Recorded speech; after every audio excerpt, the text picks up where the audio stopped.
Hello students, welcome back to my channel Shiksha competition.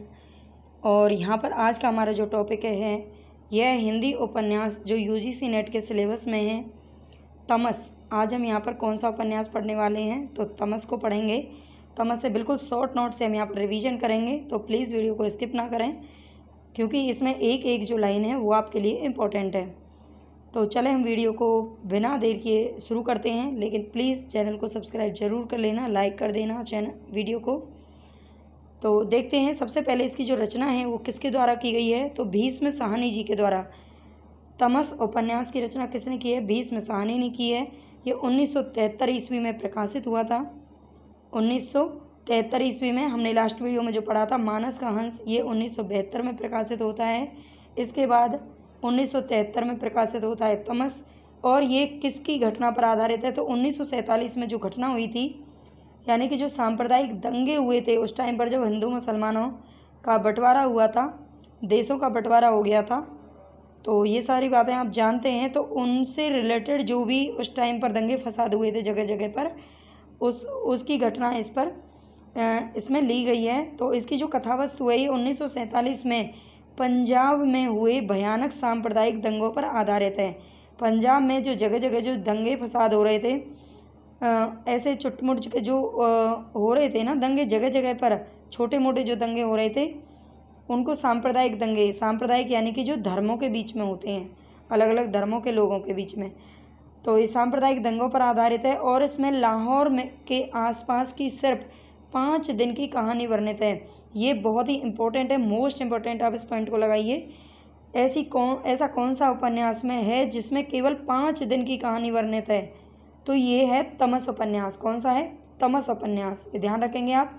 ये 2 भागों में विभाजित है। जो ये उपन्यास है ये 2 भागों में विभाजित है, 2 खंडों में। पहले खंड में सांप्रदायिक तनाव की कहानी है।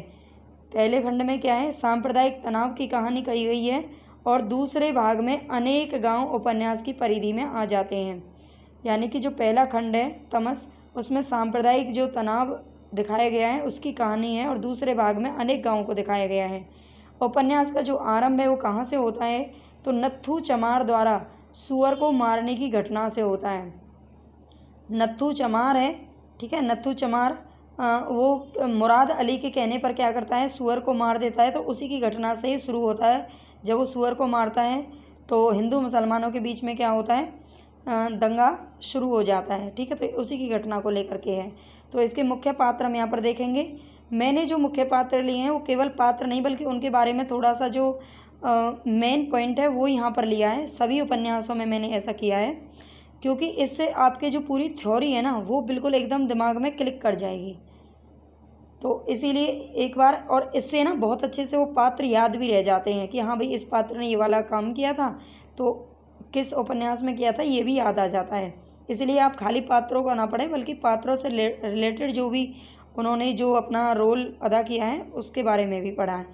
तो नत्थू चमार, इसका जो मुख्य पात्र है वो है नत्थू चमार। ये 5 रुपये में मुराद अली के कहने पर सुअर को मार देता है। और मुराद अली कौन है भाई? ये अंग्रेज़ों का चमचा है और पतली बेंत की छड़ी झुलाता रहता है। हर समय इसके हाथ में एक पतली बेंत की छड़ी रहती है और ये उसको क्या करता है? ऐसे घुमाता रहता है। और ये अंग्रेज़ों का क्या है? चमचा है ना। अंग्रेज़ों का चमचा है तो अपने आप को क्या समझता है? अंग्रेज़ समझता है और पतली बेंत की छड़ी झुलाता रहता है। मतलब बड़े कहते हैं ना जो घमंडी से लोग होते हैं उस तरह का अपना थोड़ा सा मतलब अपना रौब दिखाने की कोशिश करता है। और जो बख्शी जी हैं, बख्शी जी कौन है? जिला कांग्रेस के सेक्रेटरी हैं। जिला कांग्रेस के क्या हैं? सेक्रेटरी हैं। मास्टर रामदास ये कांग्रेस कमेटी के कार्यकर्ता हैं। इसमें बहुत सारे कार्यकर्ता दिखाए गए हैं, उनका आपको ध्यान रखना है। कामचोर है, कौन? मास्टर रामदास कामचोर है। कश्मीरी लाल भी कौन है? ये भी कांग्रेस कमेटी का कार्यकर्ता है। जनरल सिंह ये भी कांग्रेस का कार्यकर्ता होता है वहाँ पर।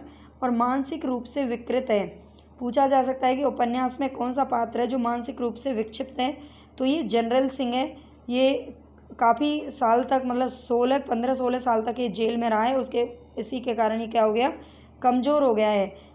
और ये नेहरू जी के साथ, आप जानते होंगे 1929-30 में जब जवाहरलाल नेहरू ने उस टाइम पर स्वराज दिवस मनाया था, ठीक है। 26 जनवरी 1930 को तो उस टाइम पर वो रावी नदी के किनारे पर उन्होंने क्या फहराया था, तिरंगा फहराया था, झंडा फहराया था। ठीक है। तो उनके साथ ये कहाँ पर नाचा है, जनरल सिंह रावी नदी के किनारे पर नाचा था। शहर से वॉलंटियर बनकर लाहौर गया था। जब क्या हो गया था, हिंदुस्तान पाकिस्तान का बंटवारा हुआ था, तो इस शहर से वॉलंटियर बनकर लाहौर गया था। शंकर लाल, ये कौन है, कांग्रेस का कार्यकर्ता है। ये भी मेहता का विरोधी है। देशराज कौन है, ये भी कांग्रेस का कार्यकर्ता है। देशराज अलग है और शंकरलाल अलग पात्र है। अजीत सिंह, ये कौन है, अजीत सिंह भी कौन है, कांग्रेस का कार्यकर्ता है।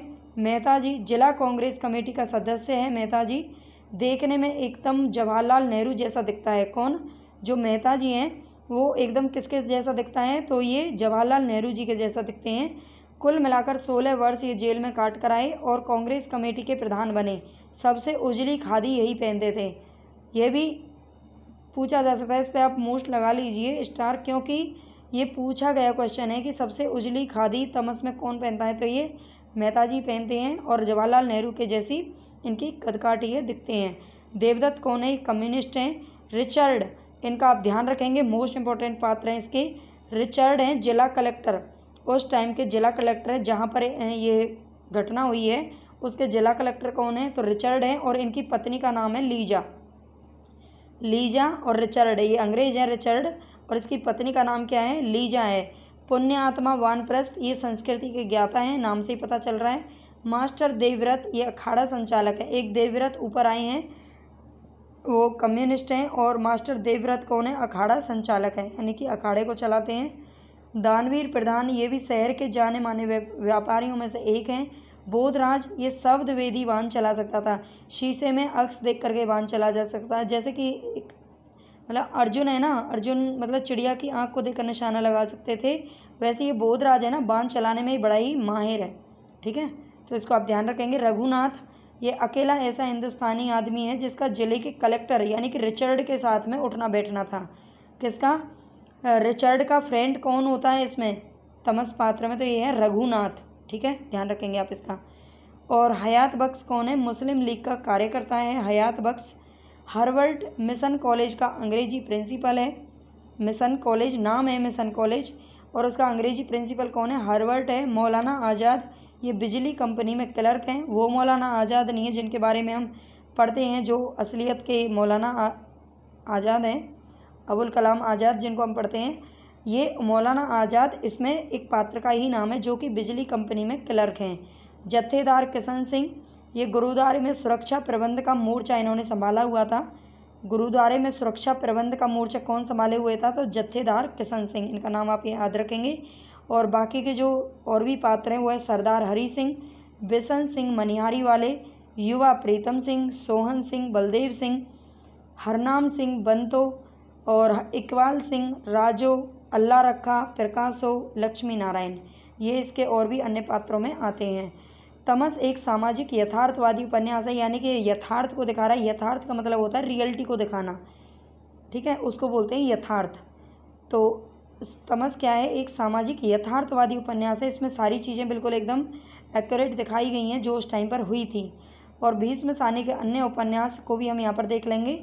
इनका जो जन्म है वो 1915 में होता है और मृत्यु 2003 ईस्वी में हुई थी। इनका जीवन काल तो आप सभी जो भी हमारे उपन्यासकार, कहानीकार और भी जो गद्यकार हैं, बाकी आप सारे जो हमारे हिंदी साहित्य से जुड़े हुए हैं मेन उनको तो आप ज़रूर ध्यान रखेंगे, उनका जन्म कब हुआ है और मृत्यु कब हुई थी, तो इसका आप ध्यान रखेंगे। इसीलिए मैं यहाँ पर हर किसी में पॉइंट लेकर आ रही हूँ कि 1915 में भीष्म सानी का जन्म होता है और 2003 में मृत्यु हो जाती है। अन्य उपन्यास इनके कौन से हैं, तो झरोखा 1967 में, कड़ियाँ 1970, तमस 1973, बसंती 1980, मैया दास की माड़ी 1988, कुंतो 1993, और इसके बाद नीलू नीलिमा नीलोफर ये 2000 ईस्वी में लिखा गया था। जय हिंद की सेना 2010 में लिखा गया था, जय हिंद की सेना 2010। तो ठीक है, ये इनके उपन्यास हैं, इनको आप अच्छे से याद कर लेंगे, ये बहुत ही इम्पोर्टेंट हैं। और प्लीज़ जाने से पहले आप चैनल को सब्सक्राइब ज़रूर करें, ज़रूर। तो चलें वीडियो को हम समाप्त करते हैं यहीं पर।